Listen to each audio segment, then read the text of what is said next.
Hello friend, this is ध्यान। HRTC conductor post code 1031 के लिए नेक्स्ट क्वेश्चंस को हम डिस्कस करेंगे। अब आप सभी को पता चल चुका है कि अगर एग्जाम निकालना है कंडक्टर का तो सबसे ज्यादा आपको एमसीक्यू फॉर्मेट पढ़ना पड़ेगा, टेस्ट आपको सबसे ज्यादा लगाने पड़ेंगे और टेस्ट भी ऐसे स्टूडेंट्स के साथ लगाने पड़ेंगे जो ऑलरेडी इस एग्जाम की प्रिपरेशन कर रहे हैं, ताकि आपको सही रैंक पता चल सके। फ्रेंड्स, ये सारे टेस्ट आपको यहाँ पर मिल जाएंगे, व्हाट्सएप करिए। और जो स्टूडेंट्स आर्थिक रूप से बहुत ही तंग हैं तो ऐसे स्टूडेंट्स के लिए फ्री कोर्सेज भी अवेलेबल हैं। फ्री कोर्स की सारी जानकारी आपको इस नंबर पर मिल जाएगी और एचआरटीसी के जितने भी बेस्ट क्वेश्चंस हैं सभी के सभी आपको व्हाट्सएप पे मिल जाएंगे। तो यहाँ पर क्वेश्चंस के ऊपर बढ़ेंगे। कौन सा वेद गीतों का संग्रह है? 3 सेकंड सभी के पास रहते हैं, जल्दी से बताइए क्या ये ऋग्वेद, सामवेद, यजुर्वेद या फिर अथर्ववेद? जल्दी से बताइए इसका सही आंसर क्या होगा।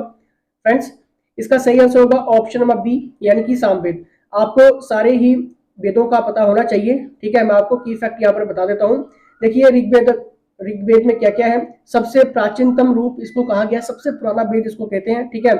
और 1028 इसमें सूक्त है फ्रेंड्स, और ये एग्जामिनर ने क्वेश्चन डाला था सूक्त से रिलेटेड, ठीक है। तो अब आपको पता चल चुका है कि ऋग्वेद में 1028 सूक्त है, जिसको हम सूक्त कहते हैं, ठीक है। और क्वेश्चन बनता है कि गायत्री मंत्र कहाँ से लिया गया है, तो आपको याद रखना है ऋग्वेद से ही गायत्री मंत्र लिया गया है। सामवेद की बात अभी क्वेश्चंस में की, तो सामवेद का मतलब ही गायन से है। देखिए, सारे गा पा नी सा नी सा द प म ग रे सा, ठीक है।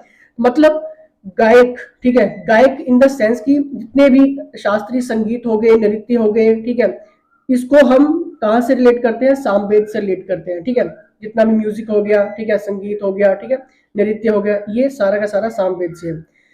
यजुर्वेद की बात करेंगे। देखिए, यजुर्वेद में यहाँ पर हम जितने भी मंत्र हैं, ठीक है, मंत्रों से रिलेटेड इसको कहते हैं, ठीक है, प्रार्थनाएं हो गई, ये सारा का सारा हम यजुर्वेद में रिलेट करते हैं, ठीक है। अथर्ववेद में देखिए जादू हो गया, ठीक है, जादू टोना हो गया, ठीक है, ये सारा का सारा कहाँ पे मिलता है? अथर्ववेद में मिलता है। यानी कि अथर्ववेद किससे रिलेटेड है? जादू टोना से रिलेटेड है, ठीक है। तो अब आपको ये सारी चीजें पता चल चुकी हैं, क्योंकि यहाँ से अगर एग्जामिनर क्वेश्चन बनता है तो पूछता है तो आपके पास आंसर होना चाहिए, ठीक है। नेक्स्ट यहाँ पर देखेंगे, पल्लव वंश की स्थापना किसने की थी? क्या ये सिंह विष्णु ने की थी, पुलकेशिन वन ने की थी, विष्णुवर्धन ने की थी या फिर विजय सेन ने की थी? जल्दी से बताइए इसका सही आंसर क्या होगा। पल्लव वंश की स्थापना किसने की थी जी? फ्रेंड्स, इसका सही आंसर होगा ऑप्शन नंबर ए, यानी कि सिंह विष्णु ने पल्लव वंश की स्थापना की थी। फ्रेंड्स, ये इसको हम बहुत ही कुशल और मजबूत विजेता भी इसको हम कहते हैं, ठीक है। उसने कावेरी तक क्षेत्र का विस्तार करने के लिए कालभ्रष्ट चोलों को हराया था, ठीक है। यहाँ से क्वेश्चंस बनते हैं, फैक्ट क्वेश्चंस कहते हैं हम इनको। नेक्स्ट है, स्थायी सेना वाला प्रथम दिल्ली सुल्तान कौन था? परमानेंट आर्मी की यहाँ पर बात हो रही है, दिल्ली सुल्तान की, ठीक है। कौन था? क्या ये अलाउद्दीन खिलजी था, बलबन था, फिरोज शाह तुगलक था या फिर इब्राहिम लोदी था? फ्रेंड्स, देखिए, परमानेंट आर्मी की जब भी बात होगी, ठीक है, स्थायी सेना की जब भी बात होगी, तो प्रथम दिल्ली का सुल्तान कौन था? तो वो था आपका अलाउद्दीन खिलजी। देखिए, अकबर हो गया, बाबर हो गया, ठीक है, फिरोज शाह तुगलक हो गया, इब्राहिम लोदी हो गया, बलबन हो गया, ठीक है, औरंगजेब हो गया। आपको पता है कि यहाँ से क्वेश्चंस बनेंगे ही बनेंगे, टॉपिक तो आप सभी के क्लियर होंगे, लेकिन यहाँ से फैक्ट क्वेश्चंस को अच्छे से पढ़ के चले जाना, ठीक है। और जो रिपीटेड का जो कॉम्बिनेशन एडिशन प्लस होगा क्वेश्चंस का, अगर नहीं पता लग रहा है तो व्हाट्सएप करो, ठीक है, और ये सारे क्वेश्चंस लो, ठीक है। नेक्स्ट क्वेश्चन की तरफ बढ़ेंगे। नेक्स्ट क्वेश्चन है, निम्नलिखित में से कौन कृष्ण देव राय के दरबार में रहता था? कौन था? रामदास, रामानंद, वल्लभाचार्य या फिर माधवाचार्य? जल्दी से बताइए इसका सही आंसर। जल्दी से बताइए इसका सही आंसर क्या होगा। निम्नलिखित में से कौन कृष्ण देव राय के दरबार में रहता था? बताइए जल्दी से। रामदास, रामानंद, वल्लभाचार्य या फिर माधवाचार्य? जल्दी से बताइए। फ्रेंड्स, इसका सही आंसर होगा ऑप्शन नंबर सी, यानी कि वल्लभाचार्य, ठीक है। कृष्ण देव राय के दरबार में रहता था। आखिर ये कौन था? ठीक है, देखिए, विजयनगर साम्राज्य के शासक थे ये कृष्ण देव राय, ठीक है। थोड़ा सा आपको पता होना चाहिए। नेक्स्ट यहाँ पर बात करेंगे, पिट्स इंडिया एक्ट किस वर्ष पारित किया गया था? किस वर्ष पारित किया गया था? क्या ये 1784, 1791, 1805 या फिर 1817? जल्दी से बताइए इसका सही आंसर। कब पारित किया गया था पिट्स इंडिया एक्ट कब पारित किया गया था? बताइए जल्दी से। फ्रेंड्स, इसका सही आंसर होगा ऑप्शन नंबर ए, यानी कि 1784 को ये पारित किया गया था। फ्रेंड्स, थोड़ा सा आपको पता होना चाहिए। देखिए, पिट्स इंडिया एक्ट 1784 का उद्देश्य 1773 के रेगुलेटिंग एक्ट की कमियों को दूर करना था। इस एक्ट के तहत ब्रिटिश ईस्ट इंडिया कंपनी को पहली बार ब्रिटिश सरकार के नियंत्रण में लाया गया था। पिट्स इंडिया एक्ट का नाम इंग्लैंड के प्रधानमंत्री विलियम पिट द यंगर के नाम पर रखा गया था, ठीक है। तो अब आपको पता चल चुका है कि 1773 के रेगुलेटिंग एक्ट की जो कमियां थी, जो खामियां थी, उसको दूर करना था। और इस एक्ट के तहत ही ब्रिटिश ईस्ट इंडिया कंपनी को पहली बार ब्रिटिश सरकार के नियंत्रण में लाया गया था, ठीक है। ज्यादा आपको डीपली नहीं जाना है, ठीक है। अगर आप डीप एग्जाम की और अगर किसी एग्जाम की तैयारी करें तो आपके लिए काम आएगी ये सारी नॉलेज, ठीक है। नेक्स्ट यहाँ पर देखिए, रामकृष्ण मिशन की स्थापना किसने की थी, जल्दी से बताइए किसने की थी। स्वामी विवेकानंद ने की थी, दयानंद सरस्वती ने की थी, राजा राम मोहन राय ने की थी, या फिर रामकृष्ण परमहंस ने की थी, किसने की थी, जल्दी से बताइए, सभी को पता होना चाहिए फ्रेंड्स।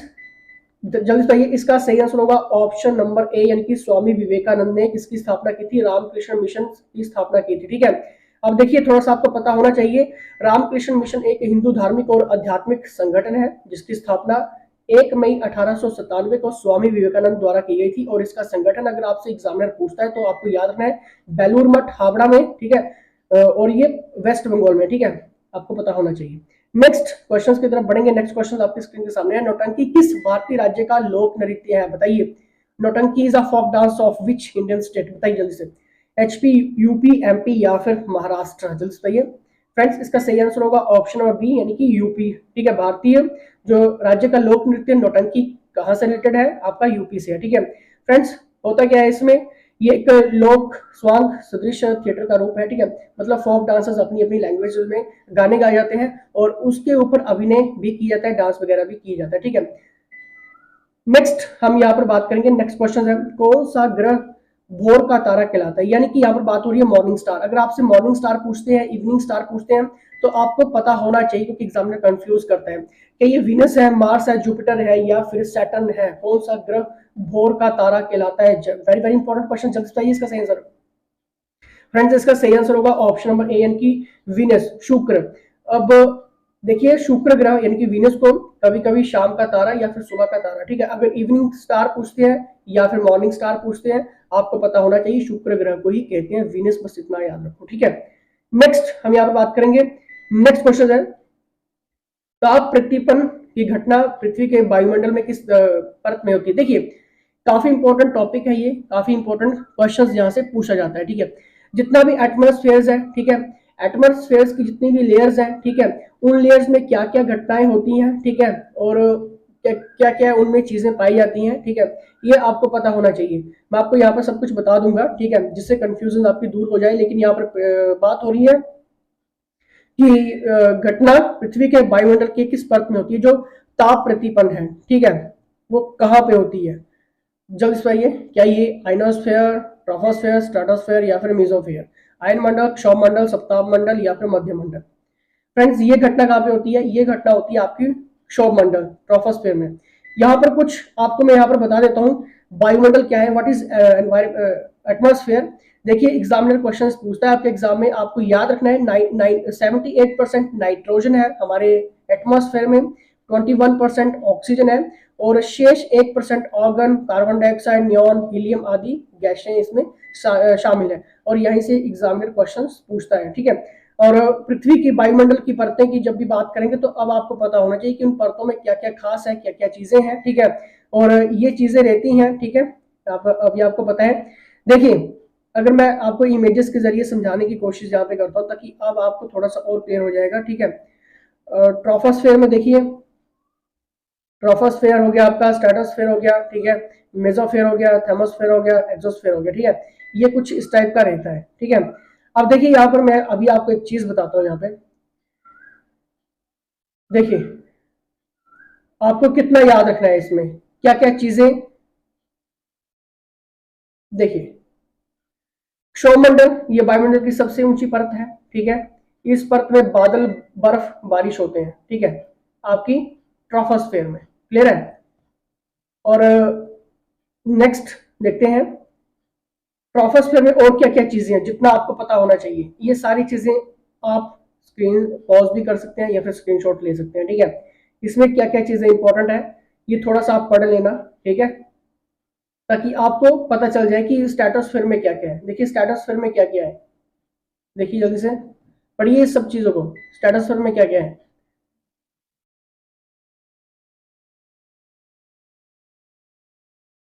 स्ट्रेटोस्फेयर समताप मंडल जिसको हम कहते हैं, ये सारी चीजें इसमें रहती हैं, ठीक है। आई होप आपने पढ़ लिया होगा सारा का सारा ये, ठीक है।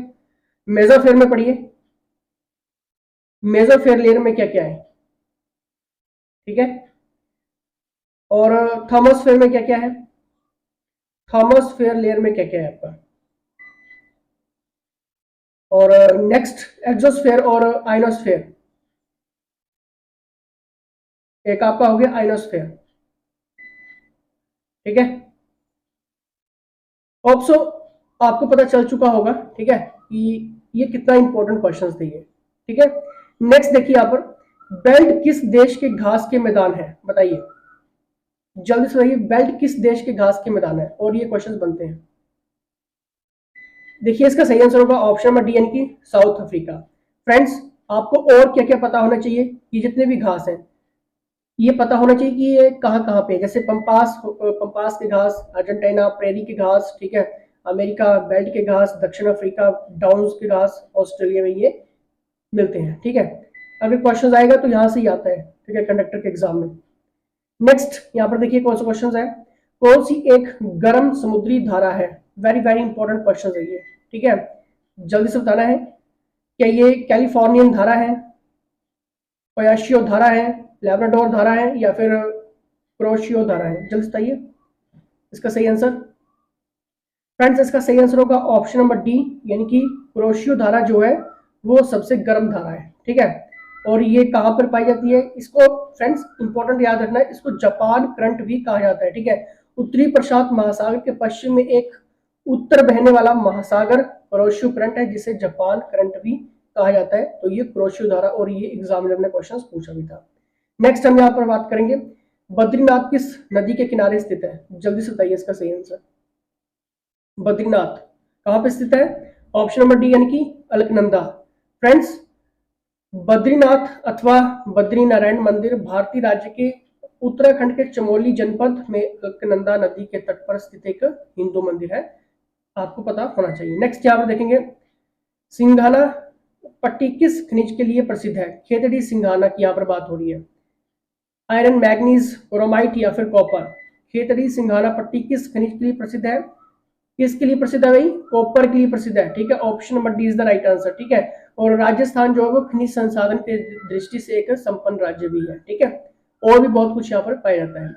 कौन सा ज्वारीय बंदरगाह है, जल्दी बताइए, कौन सा ज्वारीय बंदरगाह है, यानी कि टाइडल पोर्ट की यहाँ पर बात हो रही है, मुंबई, मरमागांव, पारादीप या फिर कांडला, जल्दी से, मुंबई, मारमागांव, पारादीप या फिर कांडला। फ्रेंड्स, इसका सही आंसर होगा option number D is the right answer, यानी कि कांडला जो है वो एक टाइटल पोर्ट है, ज्वारी बंदरगाह है, ठीक है। नेक्स्ट देखिए यहाँ पर, देखिए कहाँ पे है ये, कांडला पश्चिम भारत में गुजरात राज्य के कच्छ जिले में एक बंदरगाह है, इसे ज्वारी बंदरगाह के रूप में जाना जाता है, क्लियर। नेक्स्ट देखिए, भारतीय संविधान की कौन सी अनुसूची भाषाओं से संबंधित है, देखिए जब भी हम शेड्यूल्स की बात करते हैं इंडियन कॉन्स्टिट्यूशन की, ठीक है, तो वहां से क्वेश्चंस बनते हैं और हर बार क्वेश्चंस बनता है, ठीक है। देखिए जब भी भाषाओं की बात करेंगे तो आपको याद रखना है 8, ठीक है, 8th अनुसूची में हमें भाषाओं से ये संबंधित है, ठीक है। और बाकी जितनी भी अनुसूचियां हैं, ठीक है, स्क्रीनशॉट ले सकते हैं, फिर वीडियो को पॉज करके ये सारी चीजें नोट डाउन कर सकते हैं। जिसमें पहली अनुसूची में हमें क्या देखने को मिलता है, क्या पढ़ने को मिलता है, इसमें राज्यों और केंद्र शासित प्रदेशों के नाम होते हैं, राज्यों का क्षेत्रीय अधिकार क्षेत्र शामिल होता है, ठीक है। और दूसरी संविधान अनुसूची में क्या क्या चीजें होती हैं, ठीक है, भत्ते हो गए, ठीक है, भारत के राष्ट्रपति के भत्ते हो गए, ठीक है, भारतीय राज्यों के राज्यपाल, ठीक है, लोकसभा के अध्यक्ष, लोकसभा के उपाध्यक्ष, ये सारी चीजें हमें कहाँ पे मिलती हैं, दूसरी अनुसूची में मिलती है, ठीक है। जितने भी निम्नलिखित मतलब जितने भी टाइप के भत्ते हो गए, विशेषाधिकार हो गए, परलब्धियां हो गए, ठीक है, उससे रिलेटेड जितने भी फैक्ट हो गए, ठीक है, ये सारे हमें मतलब आपको ये पढ़ना है, ठीक है, कि दूसरी संविधान अनुसूची में क्या है। अगर एग्जामिनर क्वेश्चन पूछता है घुमा फिरा के, अगर आपने पढ़ा होगा तो आपको याद होगा, ठीक है। वैसे ही तीसरी अनुसूची की बात कर लेते हैं कि तीसरी अनुसूची में क्या क्या है, ठीक है। तीसरी अनुसूची आपकी ओथ से रिलेटेड, शपथ से रिलेटेड, ठीक है, कि किस किस को शपथ होती है आपको पता ही है। तो ये सारी चीजें तीसरी अनुसूची में रखी गई है, इससे डीपली नहीं आता है आपको, ठीक है। और फोर्थ अनुसूची में देखिए क्या क्या है, ठीक है, ये सारी चीजें आपको फोर्थ अनुसूची में हो गया, ठीक है। आपको पांचवी अनुसूची में अनुसूचित क्षेत्रों और अनुसूचित जनजातियों के बारे में, इसके बारे में पढ़ने को मिलता है। छठी अनुसूची में ये सारी चीजें रखी गई हैं। सातवीं अनुसूची, ठीक है, 3 विधायी अनुसूचियों से संबंधित है, मिलन राज्य संपत्ति, ठीक है, ये पता होना चाहिए। 8वीं अनुसूची आपकी लैंग्वेजेस से रिलेटेड है, ठीक है, जैसे कि अभी क्वेश्चन में यही पूछा गया था कि भारतीय संविधान की कौन सी अनुसूची भाषाओं से संबंधित है, तो 8वीं अनुसूची यानी कि 8th, ठीक है। 22 अब आपको पता होना चाहिए कि 22 जो है वो ऑफिशियली लैंग्वेजेस हैं, ठीक है, ये सारी चीजें जो 22 भाषाएं हैं वो लिस्टेड की गई हैं ताकि आपको पता हो, ठीक है। 9वीं अनुसूची काफी इंपॉर्टेंट है, ठीक है, और ये आप सारी 9वीं सूची पढ़ सकते हैं, ठीक है। और 10वीं अनुसूची में ये सारी चीजें हैं, ठीक है। आप वीडियो पॉज करके ये सारी चीजें पढ़ सकते हैं, ठीक है, जिसे दल बदल विरोधी कानून के रूप में भी जाना जाता है। ये क्वेश्चन बार बार पूछा जाता है यहाँ से, ठीक है, 10वीं अनुसूची से ये, ठीक है। 11वीं अनुसूची पढ़िए, ठीक है, और उसके बाद 12वीं अनुसूची, ठीक है। इसमें क्या, इसमें 12वीं अनुसूची में इंपॉर्टेंट क्या है कि 1992 के 74वें संशोधन अधिनियम द्वारा इस शेड्यूल में ये जोड़ा गया था, ठीक है। मतलब जिम्मेदारी को निर्दिष्ट करते हुए इसमें 18 मामले हैं, मतलब ज्यादा आपको याद नहीं रखना है, ठीक है, थोड़ा सा ये पढ़ लेना, ठीक है।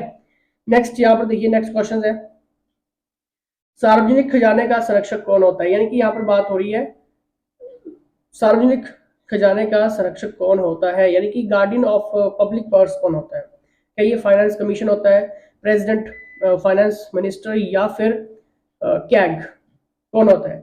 Option number D is the right answer, यानी कि वो होता है कैग। फ्रेंड्स, आपको पता होना चाहिए कि कैग की फुल फॉर्म क्या होती है, controller and auditor general of India, ठीक है, इसको हम कहते हैं। ये इसका काम क्या होता है, जितना भी ये सरकार का, राज्य सरकारों का, ठीक है, लेखा जोखा तैयार करता है, ऑडिट करता है फाइल्स को, ठीक है, और देखता है सारी चीजें, ठीक है, कहाँ कहाँ पे कितना व्यय किया गया, कितना अलॉटमेंट किया गया था खर्चा, और कितना उसमें से खर्च जो है वो पूरा किया गया, किस किस फील्ड में लगाया गया है, सारी चीजें देखी जाती हैं, ठीक है। और अभी ये जो किस आर्टिकल के तहत कैग की अपॉइंटमेंट होती है, ठीक है, मतलब किस आर्टिकल में इसको हम पढ़ने को मिलता है, तो ये है आपका भारत के नियंत्रक और महालेखा परीक्षक भारत के संविधान के अनुच्छेद 148 के तहत स्थापित भारत की सर्वोच्च लेखा परीक्षा संस्था है, ठीक है। और अभी कौन है, लेटेस्ट गिरीश चंद्रा मुर्मू, ठीक है, याद रखना, ठीक है, जो अभी कैग के अध्यक्ष हैं, कौन है, गिरीश चंद्रा मुर्मू, ठीक है। चलिए नेक्स्ट यहाँ पर देखते हैं। नेक्स्ट है पीतल, इसकी मिश्र धातु है, इसकी है कॉपर एंड जिंक की, कॉपर एंड टिन की, एल्यूमिनियम एंड मैग्नीशियम की, या फिर नन ऑफ दिस। चलिए बताइए फ्रेंड्स, पीतल किसकी मिश्र धातु है, कॉपर एंड टिन की। Option number B is the right answer, ठीक है। और ज्यादा से ज्यादा क्वेश्चन लेने के लिए, ज्यादा से ज्यादा अगर एमसीक्यूज चाहिए आपको तो व्हाट्सएप कर लेना, ठीक है। नेक्स्ट है यहाँ पर हाइपरमेट्रोपिया के सुधार के लिए किसका प्रयोग किया जाता है, अवतल लेंस, उत्तल लेंस, डिफोकसी लेंस, या फिर इनमें से कोई नहीं, जल्द बताइए। हाइपरमेट्रोपिया के सुधार के लिए किसका प्रयोग किया जाता है। आपको पता होना चाहिए कि हाइपरमेट्रोपिया होता क्या है फ्रेंड्स, होता क्या है ये कि दूर दृष्टि दोष से पीड़ित व्यक्ति दूर की वस्तुओं को स्पष्ट देख सकता है, ठीक है, लेकिन उसे निकट की जो वस्तुएं हैं उन पर फोकस करने में परेशानी होती है। इस अवस्था को हम हाइपरमेट्रोपिया भी कहते हैं, ठीक है, इसको हम कहते हैं। अब आपको होप सो पता चल गया होगा, लेकिन इसका आंसर क्या होगा, ठीक है, इसका आंसर क्या होगा, इसका आंसर होगा कन्वेक्स लेंस, ठीक है, उत्तल लेंस, ठीक है। हाइपरमेट्रोपिया के सुधार के लिए किसका प्रयोग किया जाता है, उत्तल लेंस का, हम यानी कि कन्वेक्स लेंस का हम यूज करेंगे, ठीक है। नेक्स्ट यहाँ पर देखिए, नेक्स्ट क्वेश्चन है पेलाग्रा किस विटामिन की कमी से होता है, बताइए जल्दी से, किस कमी से होता है, vitamin A, vitamin B3, vitamin B12, या फिर विटामिन सी। फ्रेंड्स, होता क्या है ये पेलाग्रा, अभी आपको पता होना चाहिए, लेकिन इसका जो सही आंसर क्या होगा, किसकी कमी से होता है ये, विटामिन बी3 की कमी से होता है। होता क्या है ये फ्रेंड्स, पेलाग्रा एक प्रकार का रोग है जो नियासिन, नियासिन का मतलब क्या होता है, नियासिन का मतलब होता है विटामिन बी3 का एक नाम है, ठीक है, उसके कारण होता है, अगर उसकी कमी हो जाएगी तो हमें होगा, ठीक है। और भी सूची है जिसमें अभी आपको पता होना चाहिए कि ए रेटिनॉल, जो रतौंधी, ठीक है, विटामिन, मतलब विटामिन के प्रकार, अगर विटामिन ए की कमी होगी तो आपको पता है कि रतौंधी रोग हो जाएगा, ठीक है। B1 यानी कि जिसको हम थायमिन कहते हैं, बेरी का रोग हो जाएगा। डी कैल्सीफेरोल, ठीक है, सूखा रोग, इसको सूखा रोग हो जाएगा, ठीक है। तो ये जितने भी विटामिन क्वेश्चन है अभी आपको पता होने चाहिए। नेक्स्ट क्वेश्चन की तरफ बढ़ेंगे। जनगणना 2011 के अनुसार भारत में हिमाचल प्रदेश की साक्षरता दर के अनुसार रैंक कौन सा है, क्या ये 8 है, 9 है, 10 है, या फिर 11 है। क्वेश्चन में यही पूछा गया कि जनगणना 2011 के अनुसार भारत में हिमाचल प्रदेश की साक्षरता दर के अनुसार रैंक है, कौन सी दर के अनुसार रैंक है, बताइए, पता होना चाहिए, सभी को होना चाहिए, ठीक है। तो ये है हमारा 11वां रैंक है ये, ठीक है। नेक्स्ट यहाँ पर बात करेंगे, नेक्स्ट क्वेश्चन है हिमाचल प्रदेश में पंगवाल और स्वांगला क्या है, जल्द से बताइए। हिमाचल प्रदेश में पंगवाल और स्वांगला क्या है, एक प्रकार की ये शेड्यूल्ड ट्राइब्स हैं, ठीक है, आपको पता होना चाहिए। शेड्यूल्ड ट्राइब्स यानी कि हिमाचल प्रदेश में पंगवाल और स्वांगला क्या है, एक शेड्यूल्ड ट्राइब्स है, ओके। नेक्स्ट क्वेश्चन की तरफ बढ़ेंगे। हिमाचल प्रदेश की सबसे बड़ी प्राकृतिक झील कौन सी है? गोविंद सागर, रेवालसर, प्राशर या फिर नन ऑफ दिस। यहाँ पर बात हो रही है largest natural lake of Himachal Pradesh. Which is the largest natural lake of Himachal Pradesh? कौन सा है? गोविंद सागर, रेवालसर, प्राशर या फिर नन ऑफ दिस। चलिए बताइए इसका सही आंसर। फ्रेंड्स इसका सही आंसर होगा ऑप्शन नंबर डी। अब मुझे आपने कर देना है कमेंट, ठीक है। हिमाचल प्रदेश की सबसे बड़ी प्राकृतिक झील कौन सी है, लार्जेस्ट लेक कौन सी है? कमेंट करो, देखते हैं कितना आपको आता है, कितने क्वेश्चन आपके सही हो रहे हैं। नेक्स्ट है नरसिंह टिब्बा हिमाचल प्रदेश के किस जिले में स्थित है? जल्दी से बताइए, जल्दी से। ये क्वेश्चन तो किसी के भी भाई गलत नहीं होने चाहिए। नरसिंह टिब्बा हिमाचल प्रदेश के किस जिले में स्थित है? जल्दी से बता रहे हैं। The right answer is option number A यानी कि चंबा। नेक्स्ट यहाँ पर बात करेंगे करेरी झील हिमाचल प्रदेश के किस जिले में स्थित है? सभी को आना चाहिए क्विक फास्ट जल्दी से। देखिए करेरी झील कहाँ पे है? आपकी कांगड़ा में, ठीक है। क्वेश्चंस देख के और ऑप्शंस देख के आपको पता होना चाहिए। जिजेब उत्सव हिमाचल प्रदेश के किस जिले में मनाया जाता है? इंपॉर्टेंट है। किन्नौर, लाहौल स्पीति, बिलासपुर, ऊना। जल्दी से बताइए इसका कहाँ पे मनाया जाता है जी? देखिए ये मनाया जाता है आपके लाहौल स्पीति में मनाया जाता है। जिजेब festival is celebrated in which district? The right answer is Lahaul Spiti, ठीक है।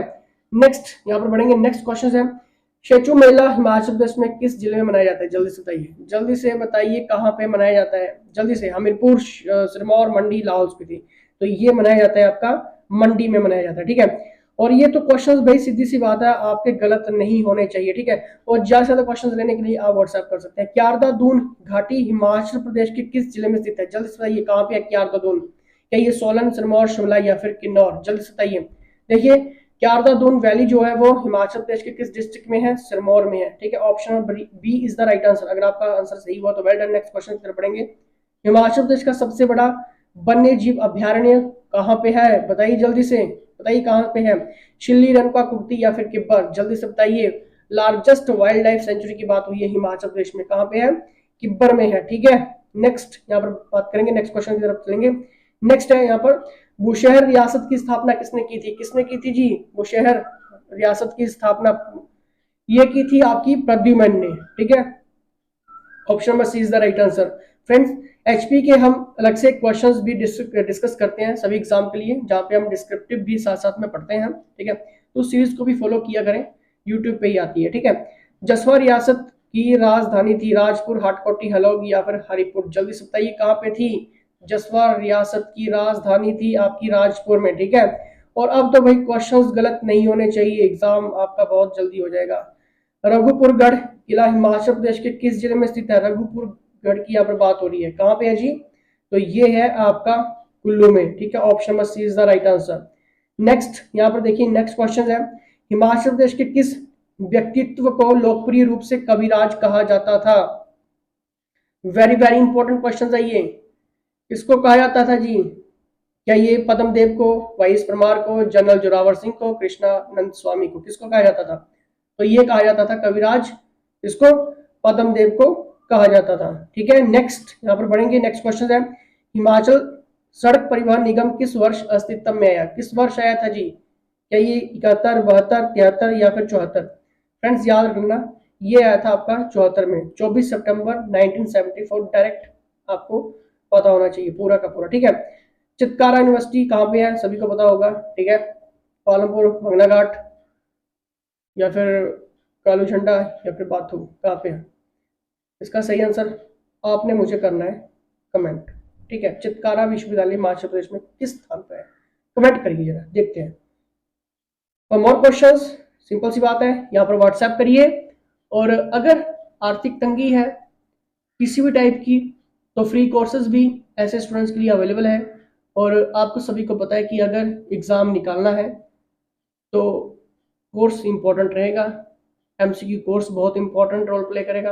नहीं तो आज नहीं तो कल फिर आपको 1 साल के बाद, 2 साल के बाद पछतावा होगा, ठीक है। कि अगर हमने उस टाइम ज्वाइन कर लिया होता तो शायद कहीं पहुंच गए होते।